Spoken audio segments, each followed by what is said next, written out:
día lunes, o sea, perdón, martes, nosotros siempre esperamos unos 5 minutos antes de empezar por si es que alguien tuviera problemas para ingresar y para que se conecten más. Así que vamos a esperar unos 5 minutos para seguir con lo pendiente del martes y comenzar con lo que toca el día de hoy, ¿ya? Ok. Bien, muy buenas noches a todos y todas. Les doy la bienvenida a la segunda clase de este curso sobre cuidados básicos en la persona mayor o cuidados en la persona mayor con dependencia. Vamos a continuar lo que nos quedó pendiente del día martes, que tenía relación con cuáles son aquellos protocolos a nivel general que se utilizan en relación a la higiene de la persona mayor. Y revisamos el día martes lo primero que era en relación al baño en cama. Verificamos que lo ideal es siempre de cefaloacaudal, es decir, comenzando por la cara, la cabeza, ¿verdad? Y luego, posteriormente, el resto del cuerpo. El día de hoy vamos a partir con lo que nos quedó pendiente de ese día y es desde el aseo genital. Así que les voy a compartir la pantalla y denme un segundo. Ya, ahí estamos bien. Estoy aquí revisando para que llegara a donde quedamos ese día. Aquí, aseo genital. Entonces vamos a seguir la misma dinámica. Yo les voy explicando algunos tips más que nada, bien importantes para seguir con una atención que sea de calidad y también para prevenir algunos efectos secundarios. Entonces, con respecto al aseo genital en la persona mayor, el objetivo principalmente es mantener limpios los genitales de la persona mayor para cubrir sus necesidades de higiene y prevenir infecciones y contribuir al bienestar y comodidad de la persona mayor. El respeto a la privacidad física y emocional, el derecho a elegir o a ser escuchado no debe cambiar nunca cuando una persona esté enferma o si tiene alguna discapacidad. Entonces, es muy relevante darle siempre espacios de privacidad cuando se esté realizando esta actividad. ¿Alguien tiene el micrófono encendido? Si pudiera, por favor, silenciarlo. Entonces, el paso 1 es siempre saludar a la persona. ¿Sabe que no se escucha bien? Ah, mi audio está raro. Voy a cambiar mi audio entonces. Sí. Deme un segundito. Gracias por avisar. Deme un momento. Voy a apagar acá. Un segundo para cambiar la modificación del audio.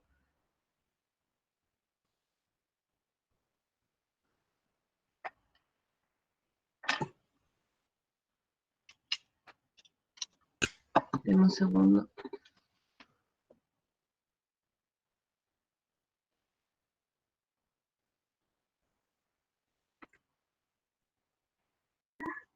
Ya. ¿Ah, sí? Ah, ya. De todas maneras, igual me cambié. Ahí estoy con el audio directo del computador. Igual escucho bien. Ah, ya, perfecto. Muchas gracias. Entonces, Ahora se escucha bien ahora. Se escucha perfecto. perfecto. Muchas gracias. Gracias, muy amable. Ahora sigo entonces. Entonces comenzaba con la revisión de cuáles son los pasos para hacer la higiene en cuanto a los genitales. Entonces el paso 1 es siempre saludar. Esto en el caso de que no estemos realizando directamente el aseo completo de la persona mayor, sino que solamente, por ejemplo, haciendo un cambio de pañales, ¿ya? Siempre hay que informar a las personas qué es lo que se va a hacer independiente que tenga alguna dificultad a nivel cognitivo, ¿ya? Es muy importante porque eso va a facilitar que esté usted en un momento de confianza también con la persona mayor. Siempre, por supuesto, preguntar si es que está de acuerdo con la realización de esa actividad y luego proseguir a realizarla. El paso 2, esto es si es que la persona tiene control de esfínter, lo que uno puede hacer es primero colocar la chata, pidiendo la colaboración de la persona, esto si es que desea orinar, y en caso de realizar el procedimiento en la cama, lo que uno promueve es que cubra con plástico la zona para evitar mojar. Esto si es que, por supuesto, tiene que usted realizarlo directamente en la cama. Luego hay que pedirle a la persona que flecte las rodillas, y de esa manera va a ser más fácil realizar el aseo genital, tanto en hombres como en mujeres. Siempre hay que hacer el aseo genital con agua tibia, ya como alguien mencionaba y mencionamos bastante y repetimos el día martes, lo ideal es no utilizar jabón, sobre todo en las zonas de genitales de la mujer, por el riesgo a infección y por cambiar el pH que hay en esa zona, y así evitar el riesgo de alguna infección. Entonces hay que arrojar agua tibia desde el pubis hacia el ano, desde adelante hacia atrás, y enjuagar.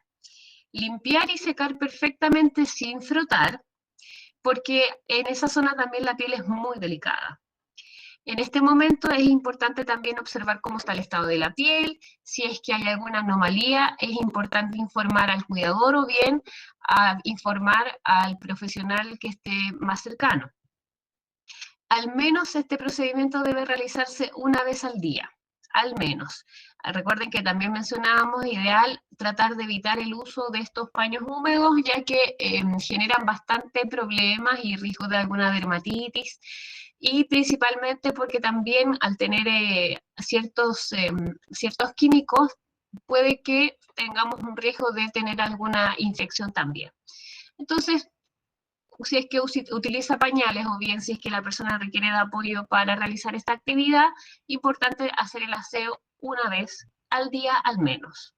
El paso siguiente, en el caso de la mujer, siempre se debe hacer nuevamente desde adelante hacia atrás, desde la zona del pubis hacia el ano, y comenzar a hacer el aseo de los labios mayores, luego menores y luego el ano, ¿ya? Por eso es que desde adelante hacia atrás.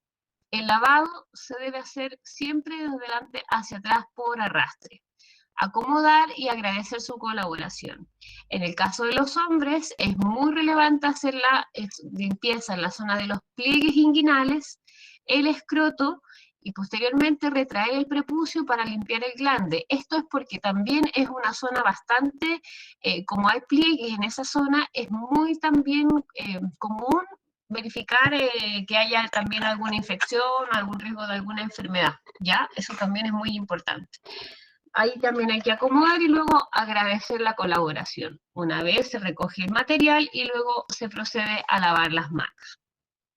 Entonces, en resumen, cuando se hace aseo genital, evitar el uso de jabones, a menos que utilice solo el jabón en la zona anal, ¿ya? No en la zona de la mujer en la vagina, o en el caso del hombre en el pene directamente, no. Solamente el jabón en la zona del ano. Evitar el uso de pañitos húmedos, ¿ya? Y siempre utilizar agua tibia y verificar siempre que esté bien seca la zona una vez terminado el procedimiento. Literal, que es como el cuidado de un bebé cuando uno tiene un recién nacido. En ese sentido, sí, claro, se sigue la misma dinámica, pero ojo, recuerden que las personas mayores, a pesar de que hay algunas que tienen sus capacidades mentales alteradas, o bien que no pueden hablar, o bien que necesitan el apoyo constante de alguien más, no son niños, ¿ya? Eso es muy relevante y tiene que ver con una forma de visión sobre la vejez que tenemos actualmente. Entonces hay que tratar de también cambiar un poco el switch con respecto a que las personas mayores se vuelven como niños, ¿ya? Esto es porque, y se ha visto bastante, existe una discriminación y una mirada muy negativa en relación a la vejez. Y eso hace que en la práctica algunas personas puede que los atiendan o los sobreprotejan o bien no valoren los derechos que ellos tienen. Así que una invitación ahí a tratar de evitar de compararlas a las personas mayores como niños, porque piensen ustedes, ¿les gustaría a ustedes que los trataran como niños cuando lleven más de 60 años de vida, de experiencia? Así que, efectivamente, la técnica propiamente tal es muy parecida a la que se hace en el cuidado de los bebés. Sí, porque yo me refería a la técnica, pues no a ellos. Es como el Benjamin Mega, que viejo es la manera que uno los mira, pero me refiero a la técnica. Ah, perfecto, no hay problema. Efectivamente, muchas gracias por la acotación. Efectivamente, es siempre la maniobra nuevamente desde adelante hacia atrás, desde anterior a posterior, y el cuidado por sobre todo de la piel. Ocurre muchas veces que hay irritaciones por el uso del pañal, porque a veces la orina es muy fuerte y también produce algunos problemas, entonces siempre hay que verificar y con la ayuda de la limpieza directamente con el uso de agua tibia va a quedar ahí excelente. Bien, paso a la siguiente, tenemos el cambio del pañal. El cambio del pañal lo que ayuda es proporcionar a la persona mayor el aseo necesario también para satisfacer esas necesidades de higiene y comodidad. Y nuevamente la privacidad aquí es clave. Por lo tanto, cuando se vaya a realizar, siempre informar lo que se va a realizar a la persona mayor y si es posible preguntarle si está de acuerdo o no. Hay oportunidades, por supuesto, que quizás no le va a poder responder, pero es relevante que usted pueda informar lo que se va a realizar. Antes de realizar cualquier procedimiento hay que preparar el material antes de llegar y realizar la acción. Así que en este caso preparar tanto el pañal nuevo como los materiales que usted va a utilizar para realizar el cambio. También transmitir tranquilidad en el proceso y solicitar la colaboración mientras se pueda. ¿Qué es lo que debo hacer? Primero despegar los elásticos del pañal que ya está puesto, colocar a la persona de costado y retirar el pañal doblándolo sobre sí mismo desde adelante hacia atrás, ya desde la zona anterior, en la zona del pubis, enrollándolo o doblándolo hacia la espalda, de tal manera que así yo evito que si es que existe algún excremento, por ejemplo, no se tope con otras zonas delicadas de la zona inguinal. Al retirar el pañal sucio hay que desecharlo inmediato, ojalá teniendo una bolsa plástica al costado para evitar también algún tipo de contaminación. Una vez retirado el pañal hay que realizar el aseo genital, tal como lo mencionamos en la diapositiva anterior. Una vez realizado eso, se pone el pañal limpio en la cama, desde la parte posterior a la altura de la cintura, por la espalda, se dobla la zona de los elásticos, pegada a la cama sobre sí misma y se vuelve a girar a la persona. Es como que lo que hago es ponerla de costado para colocar el pañal correctamente, vuelvo a la persona que se ponga de espalda mirando hacia arriba y de esa manera lo voy ajustando posteriormente. Pego los adhesivos y ahí es muy relevante cuánto lo aprieto, ¿ya? No debe ser tan apretado ni tan suelto. Lo que generalmente se recomienda es que un dedo suyo pueda pasar alrededor del pañal. De esta manera es más, se realiza de esa manera más que nada para que la persona pueda respirar sin problema, pero que tampoco se caiga el pañal por lo suelto que está, ni tampoco apretado que pueda generar alguna molestia o alguna herida en la piel.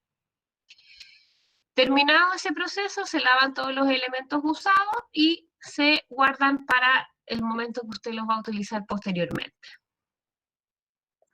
En cuanto al lavado del cabello en la cama, ya hay distintas medidas. Hay personas que lo que hacen, o los familiares que dicen prefiero que no le laven el pelo y que utilizan algún champú en seco. Eso lo pueden utilizar siempre y cuando no tengamos un riesgo de alguna infección, de alguna... La señal. No le escucho nada. Disculpe, profesora. ¿Alguien más tiene el mismo problema? Disculpe que le interrumpe. Sí, la señal. Está congelada usted. Tiene que ser internet de ella porque yo la escucho. Entonces, exprese que su propio internet, disculpe. De todas maneras, la clase queda grabada, así que en caso de que se haya perdido algún momento, puede volver a revisarla, ¿ya? Ok, gracias. ¿Dónde queda grabada? Se los manda ya, Jackson, de hecho. Les manda un link con la clase grabada. Sí. Okay. Así que cualquier cosa ustedes se la pueden solicitar directamente a él. Así que todo lo que se está viendo en este momento queda grabada como un video y luego él se las envía, si ustedes la requieren, ¿ya? Así que no hay problema en ese sentido. Entonces mencionaba que hay algunas personas que se lavan el pelo con estos champús en seco, entonces sí se recomienda siempre y cuando mencionaba si es que no hay algún riesgo de alguna infección, si hay algún riesgo de, si es que el pelo o el cuero cabelludo está demasiado irritado, es preferible no utilizarlo y usar agua con el champú adecuado. ya siempre hay que ir observando en realidad cómo es la evolución del caso. ¿Cuál es el objetivo? Nuevamente aquí es proporcionar también un estado de bienestar, contribuir a que la persona se sienta cómoda con su aspecto personal. Muchas veces el lavado de pelo es una de las cosas que mejora mucho el ánimo de las personas mayores, sobre todo aquellas que están en una situación de dependencia severa o que permanecen más tiempo en su cama.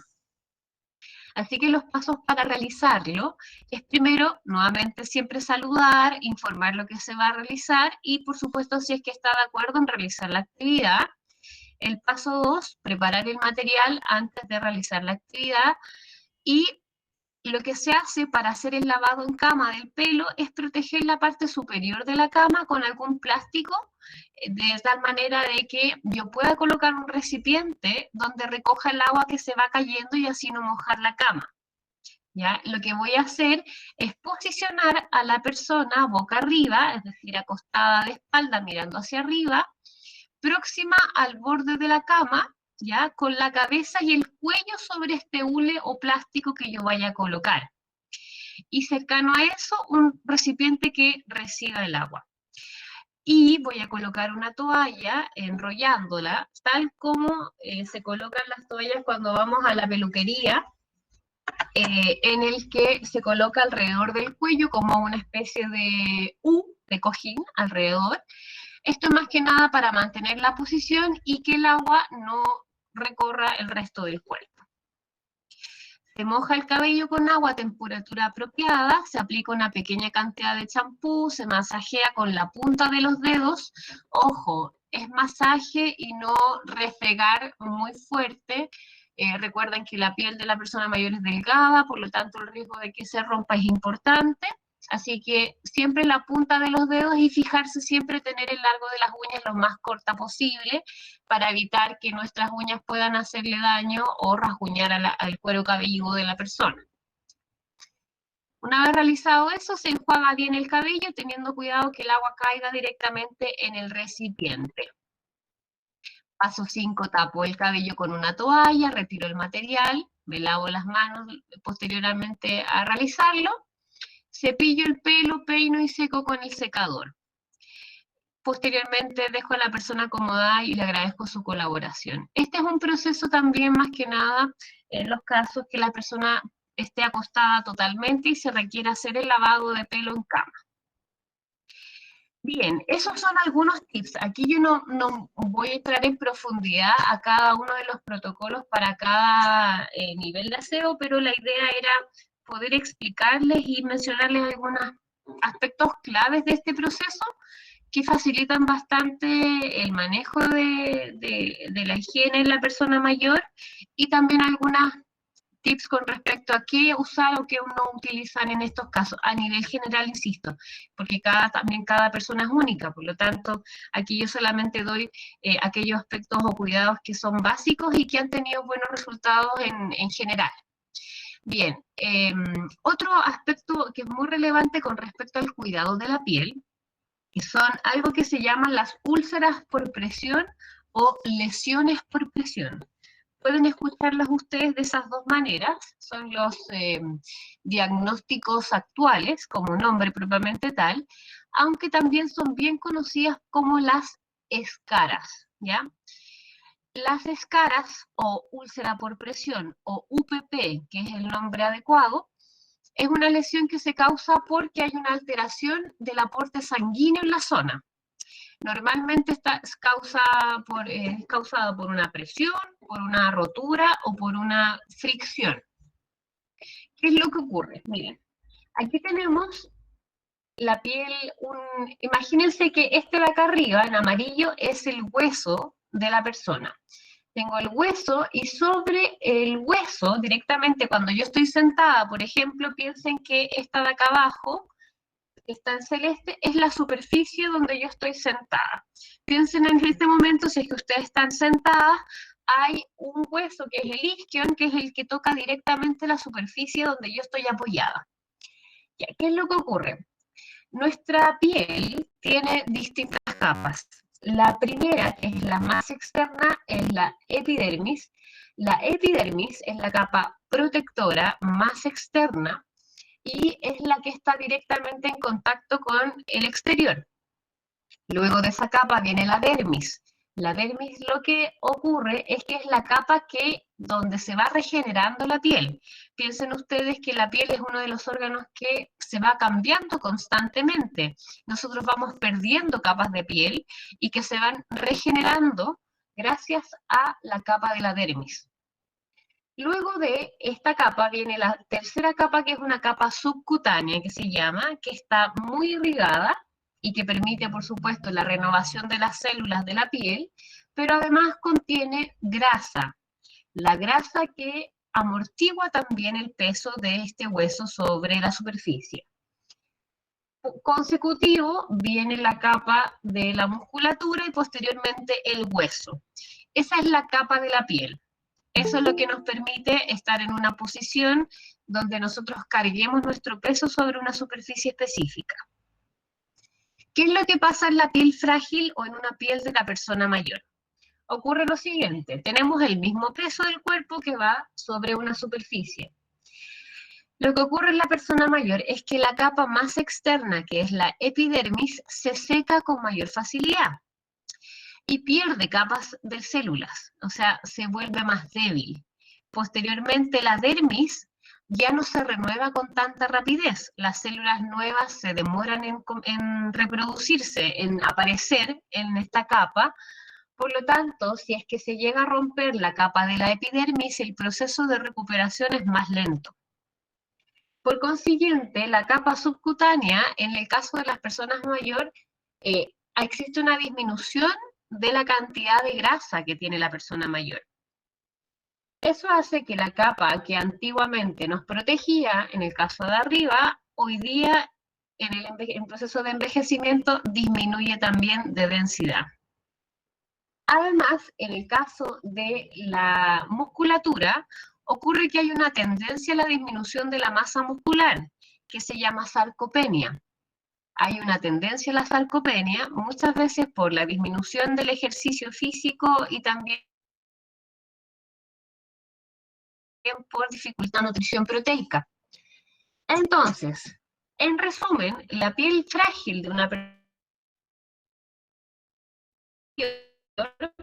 pasa que es mucho más delgada, entonces el contacto que pueda tener el hueso con la superficie es aún mayor. Si ustedes se fijan, no hay una protección gracias a la capa de la piel como lo tenemos antiguamente, sino que la debilidad muscular, la disminución de la grasa y la capa de la piel que no está funcionando como uno debiese, o como debiese ocurrir en el caso de una persona en edad más adulta, joven, no ocurre. Entonces se producen las úlceras por presión. Les pregunto a ustedes, que me imagino tienen mucha experiencia en esto, ¿en qué lugares es más frecuente las úlceras, donde ustedes las han visto? En el coxis, sí, en la zona sacra también mencionaron, ¿sí? En el coxis, sí. En el coxis, efectivamente.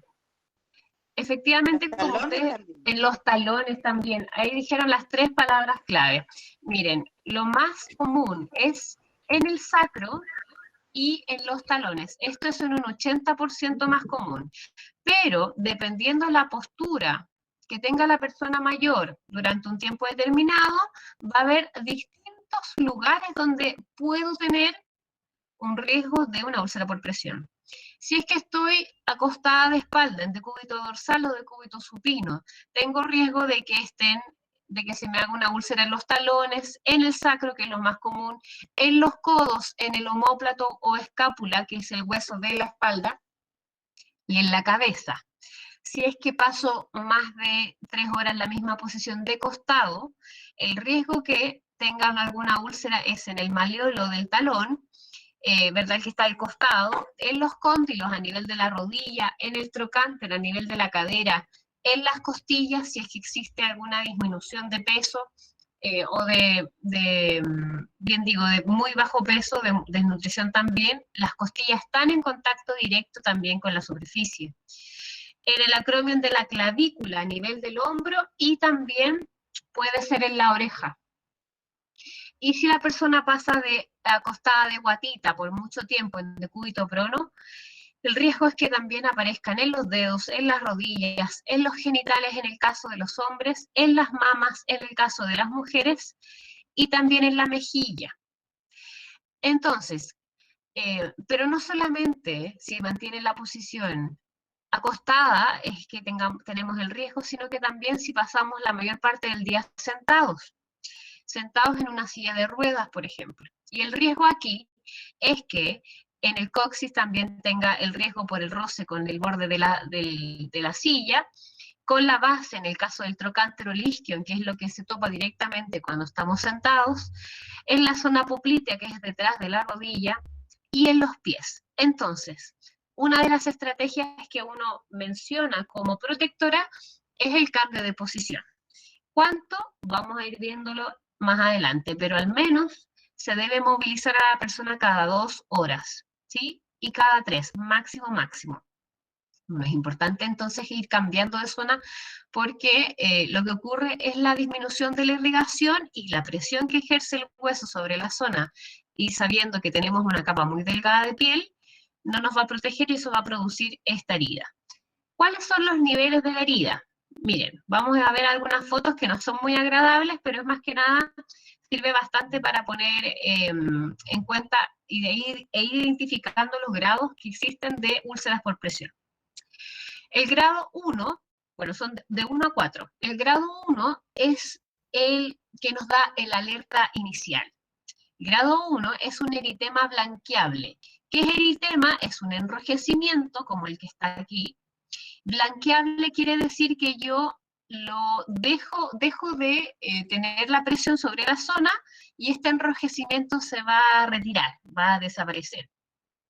No hay rotura de la piel aquí, la piel está completamente intacta.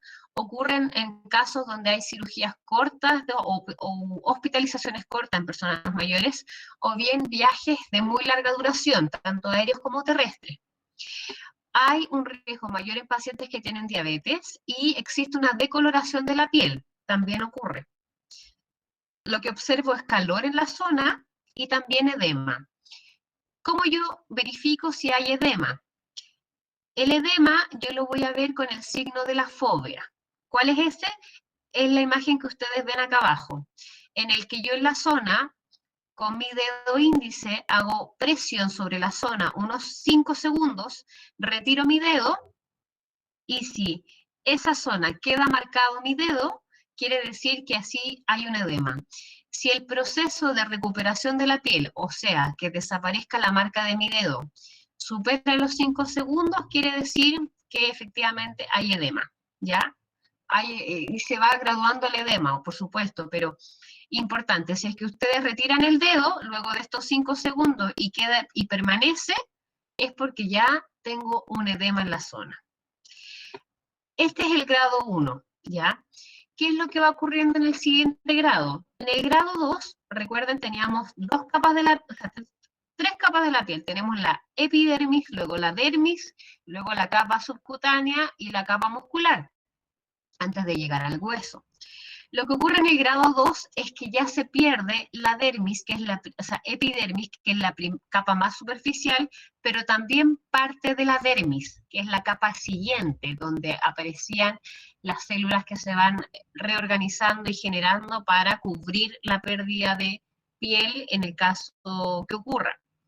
¿Qué es lo que observo? Es una ampolla, ¿ya? Una ampolla que generalmente se rompe. La lesión ya comienza a ser irreversible, es decir, que necesito un apoyo externo para que eso se mejore o se recupere. Y ahí es donde entran las curaciones iniciales. Y lo que observo es que hay una pérdida del grosor parcial de esa zona. Si ustedes se fijan, aquí es como pareciera que hubiese un hoyo, un pequeño hoyo, porque se está perdiendo las primeras capas de la piel. Este es el grado 2. El grado 3 ya se complica, ya que no solamente la dermis y la epidermis, sino que también existe daño en el tejido subcutáneo. El tejido subcutáneo es aquel espacio donde teníamos irrigación de los vasos sanguíneos, pero también tenemos grasa. Entonces ya ocurre un daño mayor, ¿verdad? Y finalmente el riesgo mayor es que existe riesgo de infección y que puede llegar a nivel muscular. Después, de hecho, del daño directamente del tejido subcutáneo, la capa que sigue es la capa muscular. Aquí ya, desde el grado 3 en adelante, requiere totalmente apoyo de enfermería, de una profesional que realice esta curación de alta complejidad.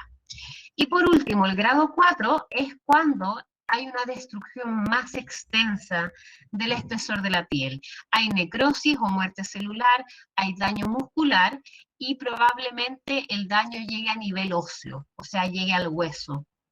Hay daño de los aspectos accesorios, tales como el tejido tendinoso, el tejido ligamentoso, ¿verdad? Entonces, el daño es completamente mayor, el daño de infección, o sea, el riesgo de infección es aún mayor. Y aquí, nuevamente, quien tiene que realizar la curación de esta zona es alguien, un profesional de enfermería que pueda realizar esta curación de alta complejidad. Esos son los 4 grados. ¿Qué puedo hacer para evitar llegar a eso? Sabiendo los riesgos que son, y que significa una úlcera por presión, uno de los manejos más preventivos que se recomiendan cuando existe una persona que no puede moverse por sí misma son los cambios posturales. ¿Cuáles son los cambios posturales? Son los cambios de posición, o sea que yo vaya movilizando a la persona de la posición que se mantiene por un tiempo. ¿Cada cuánto es la pregunta? Ojalá cada 2 a 3 horas, máximo 3 horas, lo ideal son 2, cada 2 horas cambiar de posición si es que la persona está acostada. Y si es que está en silla de ruedas, hay que aumentar esa frecuencia, entonces modificar el cambio de postura cada 1 a 2 horas. Idealmente sacar a la persona de la silla de ruedas, quizás cambiarla a otra silla, otro sillón, o movilizar mientras se pueda.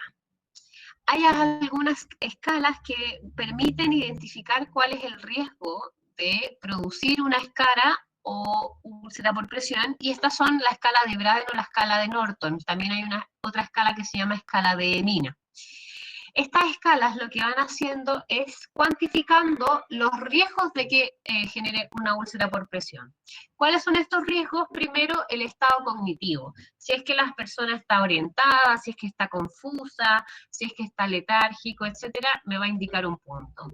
El grado de movilidad que tenga la persona, si es que requiere apoyo para hacer giros en la cama, si es que es más dependiente, el riesgo es mayor. El nivel de incontinencia urinaria, si es que sumo el riesgo de incontinencia urinaria y fecal, que es frecuente, el riesgo es aún mayor. Luego tengo el cuarto aspecto que tiene que ver con la nutrición.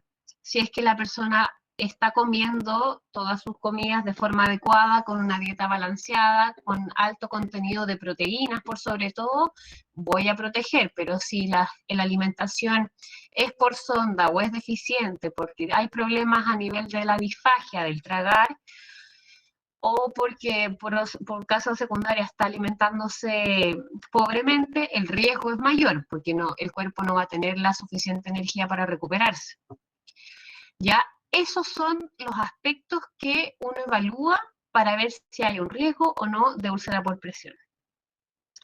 Otro aspecto importante es la nutrición y la higiene. Vimos que una buena alimentación va a ser un factor protector para evitar el riesgo de este tipo de heridas. La higiene, ya lo observamos que también es muy relevante porque además es un momento en que nosotros podemos revisar la totalidad de la piel de la persona y también el control de la incontinencia. Y en el caso de que exista una dependencia o una incontinencia urinaria fecal, el uso de pañales también tiene que ser muy observado porque al humedecerse la piel, cuando existe un pañal que se ha usado por muchas horas sin recambio, también genera aún mayor debilidad en la piel y puede promover a que se rompa con mayor facilidad. Puedo utilizar también algunos dispositivos de descarga. Aquí olvidé agregar las ayudas técnicas tales como los colchones antiescaras, que son estos colchones que uno coloca en la cama, que son inflables, que lo que permite es ir distribuyendo el peso del cuerpo en distintas áreas. Entonces, no, lo que ocurre es que la presión directa del peso del cuerpo de la persona no se queda solamente en una zona, sino que se distribuye. Hay cojines antiescara que se colocan también debajo de la silla de ruedas, o sea, apoyándose como base en la zona de, antes de que se siente la persona sobre la silla de ruedas se coloca. Y también hay otros que son algunas taloneras que evitan el riesgo de un PP, que se colocan a nivel de los pies. Hay topes también antiequinos que también facilitan esta liberación del peso en los talones. Hay distintos elementos que ayudan a evitar que el peso siempre se distribuya en la misma zona. Y complementario a eso, bien mencionaba, no recuerdo, este era un momento, quizás me acuerdo, parece que era Elizabeth, que mencionaba algunas cremas que también se utilizan como protectores y son estos humectantes como el Bepantol o hidratantes como el aceite vegetal o la lanolina, o algunos apósitos que también son parches protectores de zonas, que estos también se ocupan cuando estamos en un PP grado 1. Y cuidado de la piel, todos los que mencionamos con respecto a la higiene, anteriormente mencionada, más todos los que aquí estoy mencionando, como el cambio postural, la nutrición, el usar los hidratantes en la piel, todo esto en conjunto me va a permitir disminuir el riesgo de tener este tipo de heridas. Vamos a un caso. Este caso de don Luis, que está aquí sentado en esta silla de ruedas. Él tiene 74 años y tiene un diagnóstico de hipertensión arterial, diabetes y un melanoma en la zona lumbar, o sea, cáncer, que le impide movilizarse de forma independiente debido al intenso dolor. Tras la revisión del día de parte de su cuidador particular, se observa un enrojecimiento en la zona sacra sin pérdida de piel, como aparece en esta fotografía. Les pregunto a ustedes, ¿qué grado de UPP será esta? ¿Y qué le recomendarían ustedes a la cuidadora que se encarga de este caso? En Grado 1. Perfecto, La grado recomendación 1. es cambiarlo de posición cada 2 o 3 horas. Perfecto. Cambiarlo de posición o colocarle un cojín antiescara en la silla. Exacto, Pero lubricación, igual cambio de posición. el Perfecto. tema del pañal, que no permanezca Exacto, húmedo, la zona que no esté húmeda. Cambio de Exacto. posición. Muy bien. Y de repente con el cojín antiescaras, exacto. perdón, con el cojín antiescaras, de repente yo personalmente lo que hago es que le coloco como un soporte a un lado para que quede inclinadito también, que no quede como tan plano. Y así Sí, hacerle eso el cambio también es cada 2 horas. exactamente. Yojita es tu nombre, ¿verdad? Exactamente. Sí. Miren, efectivamente lo más relevante es el cambio de posición. Piensen ustedes que cuando nosotros nos sentamos en una silla dura, o bien ahora que estamos en esta clase, estamos sentadas, lo que uno siempre va haciendo es moviéndose. Me muevo para allá, descargo peso, cambio de lado mis piernas, mis pies, ¿verdad? Todos esos cambios son los que cuando existe una persona que no tiene movilidad independiente, requiere que un otro la realice. Y es por eso es que se promueve que el cambio de posición en alguien que esté sentado en una silla de ruedas no debe pasar las 3 horas. O sea, lo recomendable es cada hora y máximo cada 2 horas, en el caso de una silla de ruedas. Pero lo máximo que se recomienda son cada 3 horas, como máximo. Pero aquí es muy relevante, entonces el uso de humectantes, como ustedes bien decían, cambio de posición, y ahí mencionaban la lubricación, que ya lo mencioné. También es relevante verificar si necesita algún dispositivo extra como el colchón antiescara, el cojín antiescara, y también cómo está la nutrición, ¿ya? Ese también es un factor muy relevante. Bien, ¿dudas hasta ahora con respecto a este tema? Para pasar al siguiente. ¿Qué pasa, por ejemplo, si no tengo, o el paciente o el enfermo no tiene las posibilidades de tener un colchón antiescara o un almohadón antiescara para la silla de ruedas? ¿qué hacemos en ese caso? ¿Cómo lo sanamos, lo curamos? Aparte del cambio de posición.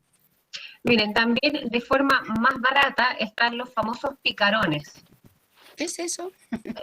Los picarones es una almohada, un cojín que uno puede realizar con una esponja y que es un círculo, igual que una dona, un círculo que tiene un orificio en el centro, ¿ya?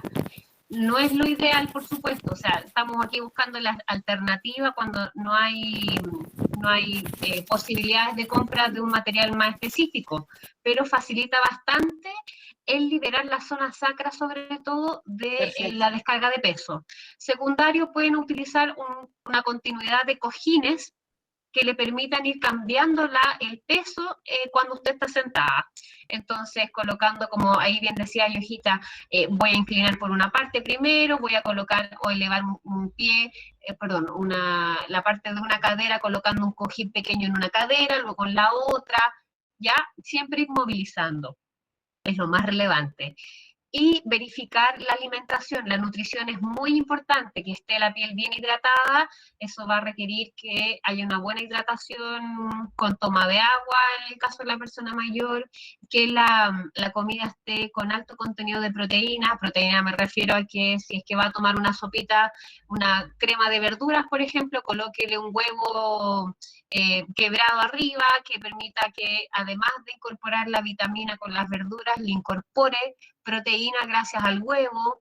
O sea, siempre en cada comida es muy relevante incorporar este contenido de proteínas para que haya nutrientes necesarios para proteger la zona. ¿Ya? Eso es lo más relevante. Entonces uno puede utilizar como complementos a no solamente el cambio de posición. Por eso es que yo hablo de un conjunto de medidas preventivas, que va desde la movilización, va también del cambio de posición, va utilizando humectantes o lubricantes de la piel para que tengamos una piel más hidratada y se rompa con menos facilidad, pero también estoy ayudando por dentro, o sea, que la persona se alimente de la mejor manera posible, con una nutrición correcta, y con todos estos factores yo voy a promover que haya una recuperación más factible. Ahora bien, en el caso de UPP grado 2, ahí el riesgo es que haya alguna infección, entonces es muy relevante hacer una limpieza de la zona, generalmente se hace con algún suero fisiológico y colocando alguna gasa protectora, pero con cambios también regulares y siempre liberando la zona que ya estaría del peso directo que pueda generar nuestro cuerpo en esa zona. No sé si hay alguna otra preguntita con respecto al tema para pasar a la siguiente. Hola, buenas noches, profe. ¿Sí? Sí, sabe que yo tengo una duda con el respecto del aseo de las personas adultas mayores. Sí, cuéntame, Felipe. Y que sabe que yo tengo un abuelo de 86 años. ¿Ya? Y bueno, él igual no es dependiente todavía, pero nosotros tratamos de que él igual tiene incontinencia urinaria y tratamos de ocupar los pañales tipo de calzoncillo. Sí, sí. Sí, ¿cada cuánto se tiene que estar cambiando? Ahí va a depender de la cantidad de orina que haga en este caso su familiar. Pero lo más relevante es que no se mantenga por un tiempo mayor, por ejemplo, a 3 horas. ¿Ya? Esto es en el caso de que haya una orina muy fuerte, y me refiero con orina fuerte a que tenga poco consumo de agua y la orina esté más oscura, o que tenga un olor muy denso, muy fuerte, que llega aquí, casi que queda aquí en la nariz. Esta es como una descripción, porque la orina lamentablemente lo que hace, como es un desecho finalmente de nuestro cuerpo, genera mucha irritación en la zona. Entonces, no pasar más allá de esas 3 horas, ¿sí?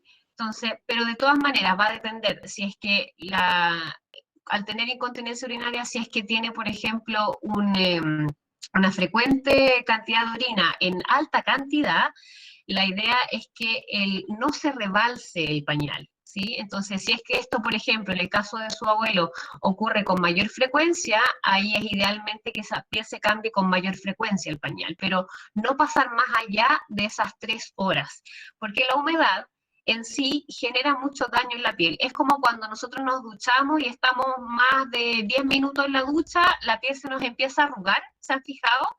Y que alrededor de la uña se vuelve mucho más débil y hasta uno se la pudiera sacar con la otra mano, casi. Ese desprendimiento y esa debilidad ocurre también cuando se pasa mucho tiempo con humedad en el pañal. Entonces, idealmente no pasar de esas 3 horas, ¿sí?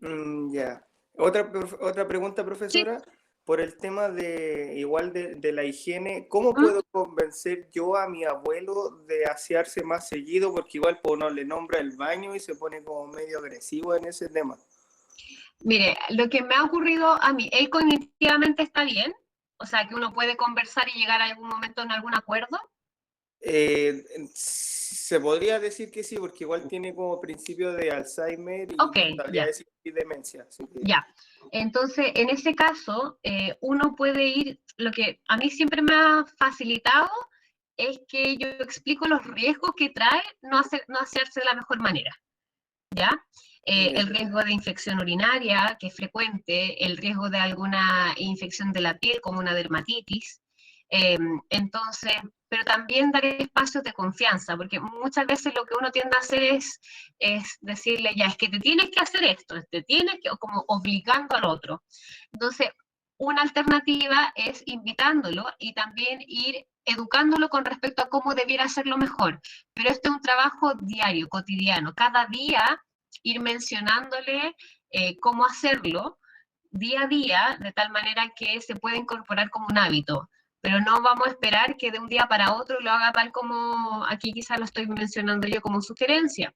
Pero sí es importante ir haciéndolo cada día e incorporándolo como un hábito, ¿ya? Eso normalmente a mí al menos me ha servido con casos que son así muy complejos, en que la persona no quiere bañarse porque no le gusta, porque dice que es una tontera, que no tiene para qué, si no está enfermo, etc. Pero una alternativa es como, mira, la consecuencia de que no lo hagas hoy va a ser esta y esta. Entonces, yo te puedo ayudar a realizarlo, podemos hacerlo así en conjunto, o quizá hoy día no lo vamos a hacer, pero mañana sí, como con compromisos muy pequeños y con metas muy pequeñas cada día, ¿ya? Eso es una alternativa, Felipe. Gracias. Ya, bien, entonces, para avanzar, vamos con el siguiente tema, que ya partimos igual el día martes, pero para no retrasarnos tanto, voy a ir a la siguiente, que es aspectos funcionales con respecto a la movilización de una persona en situación de dependencia.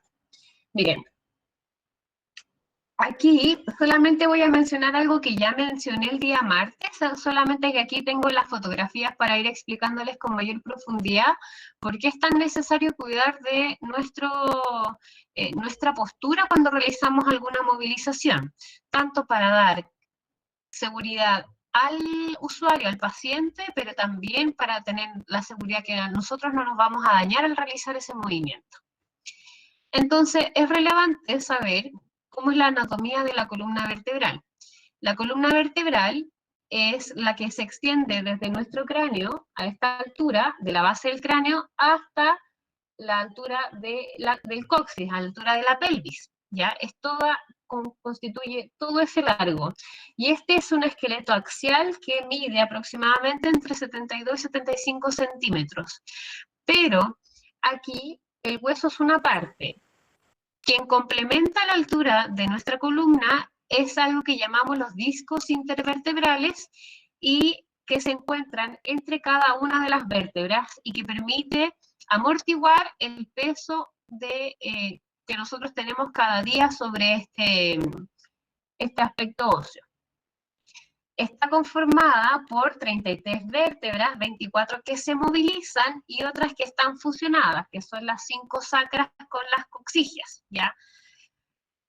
¿Qué es lo que nos permite la columna vertebral? Bueno, si ustedes se fijan además, tienen ciertas curvaturas. Tienen hipercifosis e hiperlordosis, cifosis y lordosis. La cifosis son estas curvaturas que van hacia adelante, hacia la parte delantera de nuestro cuerpo, y las cifosis son aquellas que son las curvaturas hacia afuera de nuestro cuerpo, por decirlo. Cuando existe, por ejemplo, una joroba, lo que ocurre es que hay una hipercifosis, o sea, un aumento de la curvatura torácica, y es por eso es que se mantiene esa posición de encorvada. Entonces, frente a cualquier modificación de la curvatura, por ejemplo, cervical, yo voy a tender a contrarrestar con la curvatura siguiente. Y es por eso es que es tan relevante mantener, en el caso de alguna movilización, una espalda recta para mantener estas curvaturas. Esta es una vértebra, este es el hueso, propiamente tal, está conformada por distintas partes. Aquí lo que más me interesa es dar a conocer que en este espacio del centro, que es el agujero vertebral, es por donde pasa la médula espinal. La médula espinal es el espacio, la parte del sistema nervioso central que permite conectar nuestro cerebro con los nervios periféricos. Los nervios son aquellos que nos permiten movilizar nuestros dedos de los pies, las manos, el cuerpo completo, pero que además del movimiento nos permiten la sensibilidad. El saber que si yo coloco mi brazo de una manera va a estar ahí posicionado, el saber identificar el calor del frío, el dolor, etc. ¿Ya? Entonces, ¿qué es lo que es relevante aquí? Es el disco intervertebral.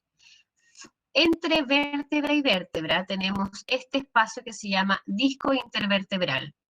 Está conformado por un anillo fibroso, que es lo que está coloreado en azul, y en el centro tenemos el núcleo pulposo, que está formado por una consistencia muy gelatinosa, está bien hidratado. Este anillo fibroso y el núcleo pulposo son los que se encuentran escondidos entre vértebra y vértebra y permiten recibir el impacto de la fuerza que nosotros generamos cada día y el peso que recibimos debido a la gravedad. Funciones de la columna: nos protege de la médula, protege la médula espinal, dijimos, también nos ayuda al transporte de los nervios espinales a través de la médula espinal, da rigidez, nos permite estar de pie, pero también flexibilidad, nos permite girar, movernos de un lado a otro, soporta nuestro peso, nos ayuda a que podamos caminar, pero también nos permite movilizar nuestra cabeza. Entonces, muy relevante la columna vertebral. Pero ahora bien, aquí tenemos una imagen, y esto es más que nada para explicarles las hernias discales que existen. Aquí tenemos una vértebra, y aquí en este espacio del centro tenemos la médula espinal, y aquí vemos cómo nacen los nervios espinales, que finalmente son los que nos permiten dar funcionalidad, tanto en movimiento como en sensibilidad. ¿Ya? Y esto es lo que principalmente se ve afectado cuando existe una hernia discal.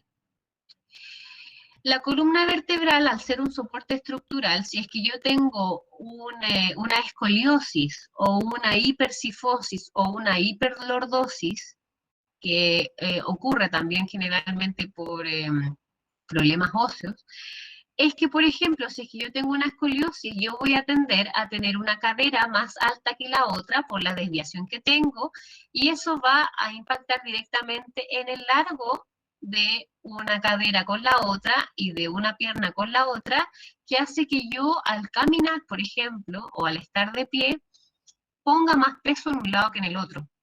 Hay una discrepancia en la altura de las piernas. Entonces, vean ustedes aquí en esta imagen solamente cómo una desviación a nivel de la columna puede generar impacto en la marcha de una persona. Entonces, la transferencia de peso que ocurre es muy relevante. Entonces, por eso es tan relevante también cómo movilizar o cómo tomar algún objeto.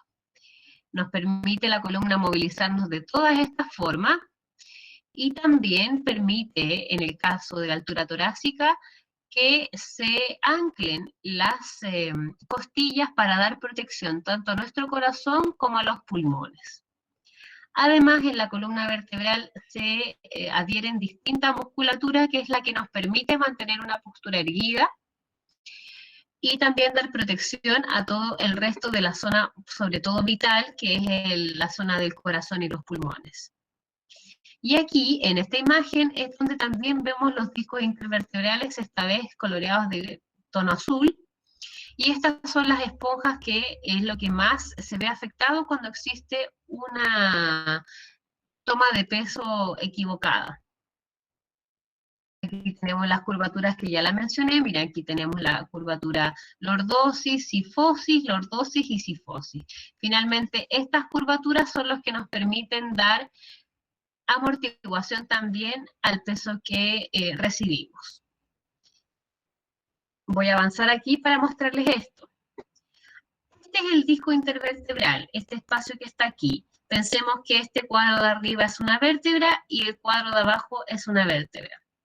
¿Qué es lo que ocurre? El disco intervertebral funciona como una esponja. Esto normalmente está hidratado.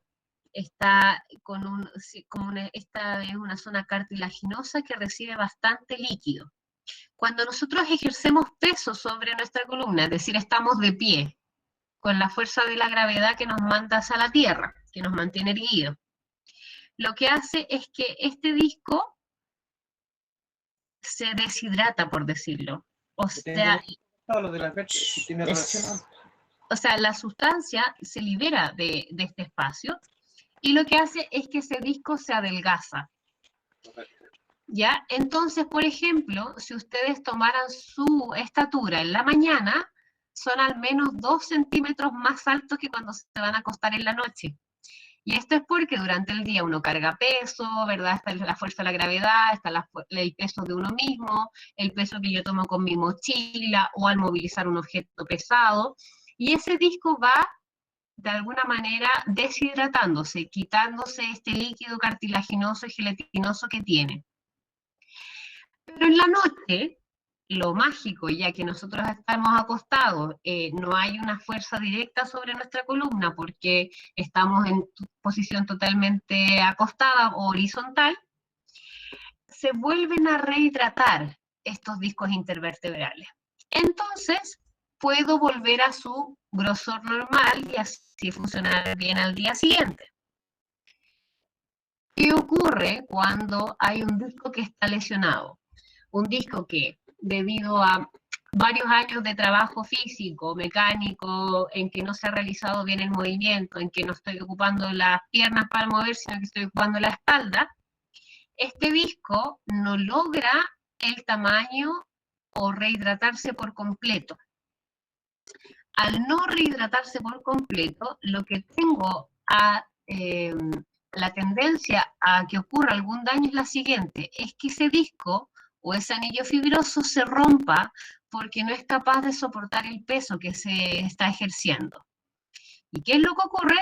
Aparece la famosa hernia discal. La hernia discal es lo que simplemente es que el anillo fibroso del disco intervertebral se rompe y esa sustancia gelatinosa que permite hidratar al disco intervertebral se sale. Y como recuerden que por el entremedio de la vértebra aparece o nace la médula espinal y aparecen también los nervios espinales, lo que hace la hernia finalmente es aplastar la conducción normal del nervio. Ahí es donde nace la famosa lumbociática, donde el dolor es inconmensurable, de la pierna completa, donde hay una pérdida de sensibilidad, donde hay un dolor que es muy importante, y que cuando se hace un estudio finalmente dice, tiene una hernia a nivel lumbar, una hernia lumbar. También, además de la zona lumbar, es común ver hernias a nivel cervical, y las hernias cervicales también van a afectar la sensibilidad, va a haber harto dolor y también puede que afecte también la movilidad. Esta es la explicación de por qué ocurren las hernias y por qué nosotros damos tanto énfasis a movilice usted de la mejor manera posible cuando vaya a tomar algún peso o cuando vaya a movilizar a una persona que esté dependiente. La clave aquí es la espalda recta y utilizar las piernas como máximo soporte, ¿ya? Esta era la imagen que yo les quería mostrar. Profesora, ¿Sí? es verdad de que cuando un paciente es operado por hernia, o sea, es normal de que le den calambre. Sí, O sea, es así normal. Sí, es normal porque recuerden que Cuando hay operación de hernias, lo que ocurre principalmente es que se está trabajando sobre este espacio, sobre el espacio intervertebral. Probablemente cuando son las hernias muy grandes o de mucho tiempo, son crónicas, ya el nervio que pasa por ahí, que lleva la información sensitiva, la información motora hacia esa zona, también se ve afectado. Entonces, probablemente posterior a una operación pudo haberse dañado relativamente ese nervio que hace que se sienta que haya cosquilleo, hormigueo, o dolor o molestia constante. ¿Ya? Así que sí es normal. Muchas gracias. Se responden relacionados. Les dejé aquí un video más que nada que muestra la columna, pero es lo que yo ya le mencioné. Así que ahora que entendemos la fisiología, me voy al tema que nos competea hoy día, que es en cuanto al manejo postural. Aquí yo también les dejé algunos videos, porque no me da chance total para mostrarles todos los videos que yo tengo acá, pero sí ustedes ya tienen las presentaciones, así que pueden verlos con mayor tranquilidad. Solamente aquí les voy a mostrar algunos tips también. Entonces, en cuanto al manejo postural de una persona en situación de dependencia, llamo de situación porque hay casos en que la persona pasa de estar totalmente acostado posterior a un proceso de rehabilitación a volver a caminar y todo eso, así que por eso llamo situación, o sea que no es permanente, no es una condición permanente. Y esto siempre va a depender de qué nivel de autovalencia o dependencia sea la persona, cuánto yo voy a ayudar. Si es autovalente, la cantidad de ayuda que yo realice va a ser menos que en alguna persona que sea dependiente severo. Cuando me refiero a dependiente severo, hablo de lo que normalmente nosotros conocemos como postrado o situación de postración. Ese concepto propiamente tal, en la actualidad se está dejando de usar. Yo se los comento principalmente porque el concepto que actualmente se utiliza para definir una situación de postrado actualmente en términos clínicos y más específicos se llama dependencia severa. Cuando alguien les pregunte, por ejemplo, ¿cómo está la persona que tú cuidas? Y usted dice, no es una persona dependiente severo, al tiro se va a dar cuenta que necesita apoyo para todas las actividades de la vida diaria. Necesita apoyo para bañarse, vestirse, alimentarse, etc. ¿Ya? Entonces, es preferible no utilizar esa palabra, principalmente porque en términos clínicos, o en términos ya, si estamos hablando de un lenguaje adecuado en este ámbito, es preferible utilizar dependencia severa. Y hoy, de hecho, también en cuanto a los programas a nivel del CESPAM, de atención en salud, se le llama dependencia severa y se ha dejado de lado este concepto de postrado. Se usa todavía, sí, pero más que nada para que ustedes sepan. Entonces, nos va a importar mucho nuestra columna, ya que sabemos que nos permite caminar, movernos, levantarnos, sentarnos, pero tratar siempre de realizar el mejor movimiento posible para evitar alguna complicación física, ya que existen distintas consecuencias a que podamos mover mal a una persona. Y lo que ocurre en el caso de cuando existe reposo prolongado, en el caso de las personas mayores, es que se disminuye la capacidad de movimiento, se disminuye el tono muscular, hay atrofia muscular, tengo el riesgo de úlcera por presión. Entonces, el cuidador es muy relevante para que movilice a esta otra persona, si es que está en una situación de dependencia severa. Entonces, lo que yo voy a promover como cuidador es que nos cuidemos, tanto nosotros quienes movilizamos, como la persona mayor, para evitar todos estos riesgos que ya hemos mencionado. ¿Ya? Entonces, por eso es tan relevante entrenar estas acciones. Sería ideal poder hacerlo en práctica, pero solamente tengo videos, porque no nos podemos reunir por ahora, pero de todas maneras aquí quedan bien claras, porque lo fundamental, ¿qué es? Siempre ser conscientes de cómo está nuestro propio cuerpo, vigilar nuestro propio cuerpo, mantener la simetría, el reparto de peso que yo voy a realizar, flectar las rodillas para usar siempre la cadera y las piernas como eje principal para el movimiento y la fuerza. y no utilizar la espalda como eje principal para el movimiento. ¿Cómo lo puedo hacer? Mencionamos el día martes que lo ideal es siempre tener la espalda recta, y si es que yo tengo problemas para eso, puedo utilizar una ayuda de una faja que me va a facilitar mantener la misma posición. Ojo, sí, siempre el movimiento que usted va a realizar o el apoyo que usted va a realizar va a depender de cada persona. Si esta nos ayuda a movernos o si prácticamente no mueve ninguna musculatura. ¿Por qué es tan importante movilizar y aprender técnicas de movilización? Porque yo lo que voy a prevenir es trastorno musculoesquelético, la principal es la lumbociática, pero también pueden ser dolores articulares en otras zonas. Facilitar que el cuidador, quienes cuidan, adopten posturas seguras, que me eviten lesiones, pero además ofrezco seguridad a quien estoy cuidando. Porque si yo realizo el movimiento adecuado, tengo menos riesgo que la otra persona se caiga. Minimizo los riesgos de salud para él y para mí, o la persona que cuido y para mí. Y también proporciono una mejor calidad de vida para ambos. O sea, se benefician ambas personas con respecto a la movilización.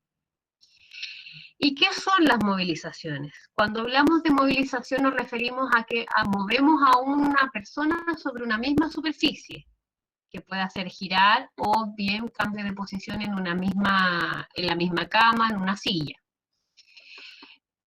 Ahí está lo mismo, y lo que permite es prevenir úlceras y también incomodidades.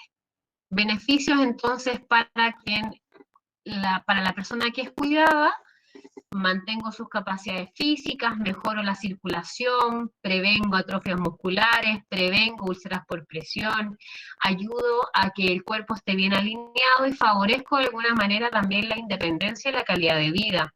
Pero el cuidador también se beneficia, ya que prevengo dolores de espalda, prevengo lesiones, economizo energía, porque ya sé que tengo que trabajar todo el día muchas veces cuidando a distintas personas, y también doy mayor autonomía y capacidad de trabajo. O sea, nuevamente, estos son en resumen los beneficios.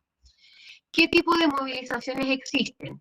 Hay dos. Tenemos las activas y las pasivas. Las movilizaciones activas es cuando la persona, yo le digo, ya Juanita, levanta los dos brazos para colocarte el chaleco, y Juanita levanta los dos brazos sin problemas, porque atiende a mi instrucción. Y también porque físicamente puede realizarlo. Las pasivas, las movilizaciones pasivas, es cuando yo digo, ya Juanita levanta los brazos, y Juanita no puede levantar los brazos porque una, o no me entiende, cognitivamente no me entiende la instrucción, o bien muscularmente o articularmente no es capaz de levantar los brazos. Entonces, ¿qué tengo que hacer ahí? Yo como cuidador tengo que movilizar ese brazo, o esa articulación, o ese segmento. Entonces, las activas es que el individuo hace por su propia voluntad el movimiento, y las pasivas en que un agente externo es la persona que moviliza. ¿Cuáles son las pautas generales para movilizaciones? Primero, si es que la persona puede mover una zona del cuerpo, que lo haga. Ya, no mover por completo nosotros. Ayudar solo si es necesario. Siempre hay que promover en la mejor manera posible la independencia de la persona. Evitar movimientos bruscos que ocasionen algún dolor o molestia. Siempre explicar anteriormente qué es lo que se va a realizar, que los movimientos sean suaves y lentos para evitar alguna dificultad, y si existe dolor, parar la movilización. ¿Ya? Entonces, de ahora en adelante le voy a mostrar algunos videos, a ver si alcanzo a mostrarle varios, para explicarles cuáles son las claves para realizar este tipo de movimientos. Antes, denme un segundo para revisar el audio. Denme un momentito. Ahí está. Entonces, aquí tenemos el primer video.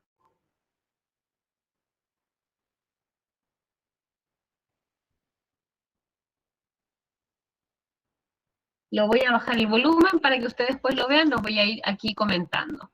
Entonces aquí tenemos, por ejemplo, un caso en que un cuidador va a movilizar a la persona de la cama hacia arriba.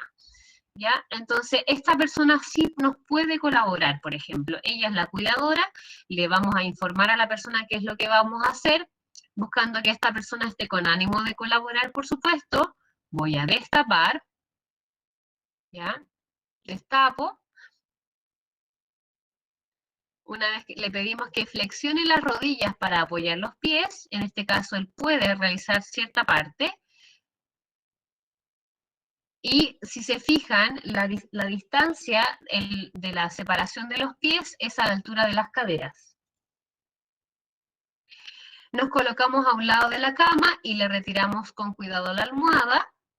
Le pedimos que se agarre del cabecero de la cama. En este caso la persona puede ayudarnos hasta ese punto solamente.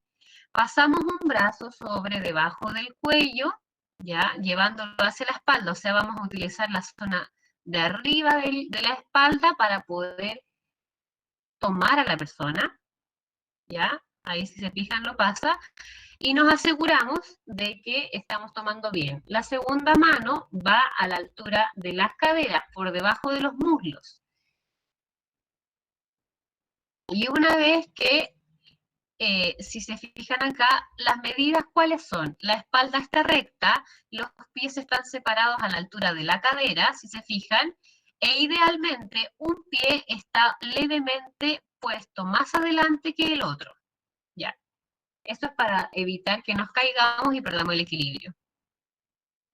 Espalda recta, piernas flexionadas y piernas separadas. Entonces a la cuenta de 3 yo digo, ayúdame, nos vamos a mover hacia arriba y lo que ella hace, si ustedes se fijan, es solamente se desplaza hacia el costado, pero sigue el movimiento que hace la persona.